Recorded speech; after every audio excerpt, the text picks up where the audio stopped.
नारायण नारायण नारायण नारायण। सास और बहू का आपस में कैसा व्यवहार होना चाहिए, इस विषय पर स्वामी राम सुखदास जी महाराज के निम्न विचार हैं। सास का तो यही भाव होना चाहिए कि यह अपनी माँ को छोड़कर हमारे घर आई है और मेरे ही बेटे का अंग है, अतः मेरा कोई व्यवहार ऐसा नहीं होना चाहिए जिसके कारण इसको अपनी माँ की याद आए। और बहू का यही भाव होना चाहिए कि मेरा जो सुहाग है उसकी यह खास जननी है, जो मेरा सर्वस्व है वह इसी वृक्ष का फल है, अतः इनका आदर होना चाहिए, प्रतिष्ठा होनी चाहिए। कष्ट मैं भोगूं और सुख इनको मिले। ये मेरे साथ चाहे जैसा कड़वा बर्ताव करे वह मेरे हित के लिए ही है।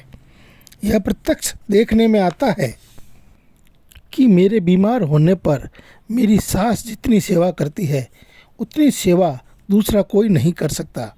वास्तव में मेरे साथ हितैषिता पूर्वक जैसा सास का व्यवहार है वैसा व्यवहार और किसी का दिखता नहीं और संभव भी नहीं है। इन्होंने मेरे को बहू रानी कहा है और अपना उत्तराधिकार मेरे को ही दिया है। ऐसा अधिकार दूसरा कौन दे सकता है? इनका बदला मैं कई जन्मों में भी नहीं उतार सकती, अतः मेरे द्वारा इनको किंचन मात्र भी किसी प्रकार का कष्ट न हो। अतः यही भाव रखना चाहिए कि इनको सुख कैसे हो।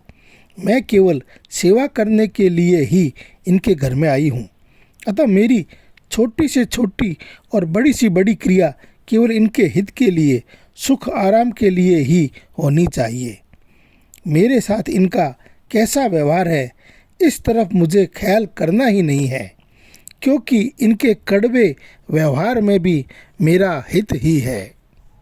अतः सास को तो ये ध्यान रखना है कि मेरे कारण इनको अपनी माँ की याद नहीं आनी चाहिए, इनकी माँ की पूर्ति मैं करूँगी। और बहू को ये ध्यान रखना चाहिए कि मेरे कारण इनको किंचित मात्र भी दुख न हो और इनके आदर मान सम्मान प्रतिष्ठा में किसी प्रकार की कमी न आए। नारायण नारायण नारायण नारायण।